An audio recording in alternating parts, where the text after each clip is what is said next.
اسی تو حدیث میں آتا ہے کہ نبی کریم صلی اللہ علیہ وسلم سے صحابہ نے پوچھا یا رسول اللہ صلی اللہ علیہ وسلم سب سے بہترین کلام کون سا ہے، سب سے افضل ترین کلام کون سا ہے؟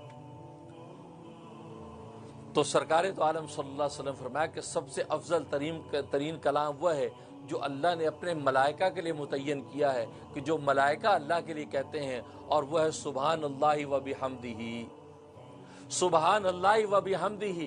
یہ جو کلام ہے یہ اللہ تبارک و تعالیٰ کے نزدیک سب سے افضل ترین کلام ہے، اور اللہ نے یہ کلام اپنے فرشتوں کو دے رکھا ہے، اور فرمایا کہ اس کلام کے ذریعے سے اللہ تبارک و تعالیٰ مخلوق میں رزق تقسیم کرتے ہیں۔ اس لیے اس کو تسبیح کرو بیاں کہتے ہیں، یعنی ملائکہ کی تسبیح، سبحان اللہ و بحمدہ یہ ملائکہ کی تسبیح ہے، اور اس سے رزق کے دروازے کھلتے ہیں۔ اگر کوئی چاہتا ہے کہ رزق کی فراوانی ہو جائے اور کشادہ رزق حلال ملے، تو سبحان اللہ و بحمدہ کی کثرت سے جب تسبیح کرتا ہے تو اللہ تبارک و تعالی اس کے لیے رزق کے دروازے کھول دیتے ہیں۔ تو دیکھیے یہاں پر تسبیح، اسے نبی نے فرمایا افضل ترین کلام اللہ کے نزدیک تسبیح والا کلام، یعنی سبحان اللہ و بحمدہ۔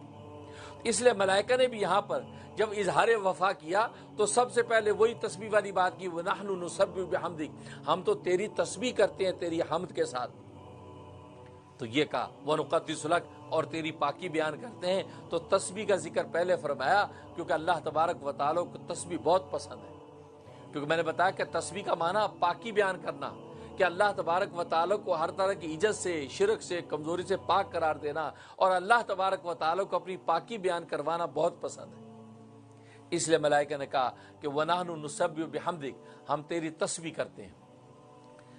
اب یہاں پر ملائکہ نے یہ کہا وَنَحْنُ نُسَبِّحُ بِحَمْدِكَ، ہم تیری پاکی تسبیح بیان کرتے ہیں حمد کے ساتھ، حمد کو ساتھ ذکر فرمایا۔ کیوں؟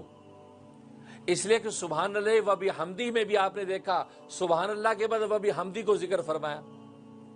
تو حمدی کا تو معنی ہوتا ہے کہ صفات ثبوتیہ، یعنی تیرے اندر سارے صفات حمیدہ موجود ہیں، و بحمدہ کا مطلب ساری صفات حمیدہ آپ کی ذات میں موجود، اور سبحان کا مطلب تو ہر طرح کے نقص سے پاک ہے، کسی قسم کی کمزوری تیرے اندر موجود نہیں ہے۔ اب ان دونوں کو ساتھ ملا کر کیوں کہا؟ اس میں بڑے نکتے کی بات ہے۔ دیکھو آج محاورے میں اگر کوئی کسی شخص کے بارے میں آپ سے پوچھے کہ یار وہ آدمی کیسا ہے، ذرا اس کے ساتھ کوئی کاروباری لین دین کر رہا ہوں، آپ بتائیے کیسا آدمی ہے، تو اگر آپ یہ کہیں برا آدمی نہیں ہے، ناٹ بیڈ، برا آدمی نہیں ہے، تو یہ بہت زیادہ تعریف نہیں ہے۔ تو آدمی کہتا ہے یار اس کا مطلب ہے بس ٹھیک ہی ہے۔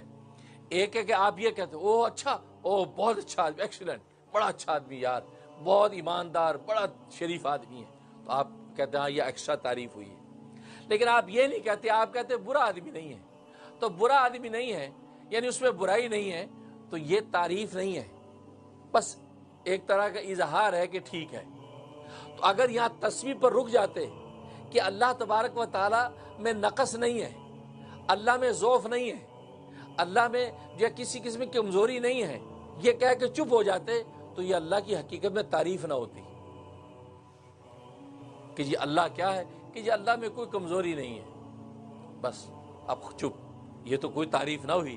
کہ جیسے آپ کہتے ہیں کہ یہ برا آدمی نہیں ہے، یعنی اس پہ کوئی برائی نہیں ہے، تو اس پہ آپ خوش نہیں ہوتے، آپ کہتے ہیں ہاں بھائی کوئی زیادہ تعریف نہیں ہے، ہاں وہ کہتا نہیں وہ بہت اچھا آدمی ہے۔ تو اللہ کی جب آپ نے تسبیح کی، آپ نے کہا کہ اللہ میں نقص نہیں ہے، اللہ میں ضعف نہیں ہے، اللہ میں کمزوری نہیں ہے، بس یہ کہہ کے چپ ہو جاتے، تو اللہ کی تعریف جیسی کرنی چاہیے ویسی تعریف ہوئی نہیں۔ اس لیے ساتھ حمدی کو ذکر فرمایا کہ نحن نسبح بحمدک، کہ اے اللہ ہم آپ کی تسبیح کرتے ہیں، آپ کو ہر طرح کی ضعف اور کمزوری سے پاک قرار دینے کے ساتھ ساتھ ہم تیری صفات حمیدہ کی بھی تعریف کرتے ہیں اور اقرار کرتے ہیں۔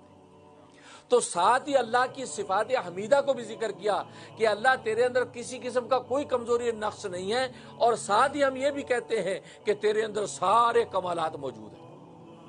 اب ہوئی تعریف اب تعریف مکمل ہوئی. اگر صرف اتنا کہتے کہ تیرے اندر کوئی کمزوری نہیں ہے تو یہ تعریف کا حق ادا نہیں ہوا. اس لیے کہا وَنَحْنُ نُسَبِّحُ بِحَمْدِكَ، اے اللہ ہم تیری پاکی بیان کرتے ہیں کہ تیرے اندر کسی قسم کا کوئی نقص اور کمزوری نہیں ہے.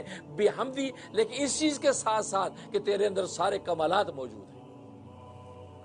اس لیے سبحان اللہ و بحمدی میں بھی وہاں و بحمدی ساتھ ہے کہ سبحان اللہ و بحمدی ہی، کہ ہم اللہ کی پاکی بیان کرتے ہیں اس حال میں کہ اللہ تبارک و تعالیٰ کی ذات ساری صفات حمیدہ کے ساتھ متصف ہے.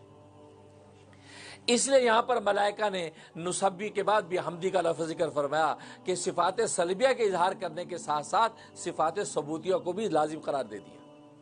اس لیے کہا کہ وَنَحْنُ نُسَبِّحُ بِحَمْدِكَ وَنُقَدِّسُ لَكَ. تقدیس بھی پاکی بیان کرنے کو کہتے ہیں. گویا کہ تسبیح کا ایک دوسرا عنوان ہے. تسبیح کا ایک دوسرا عنوان ہے.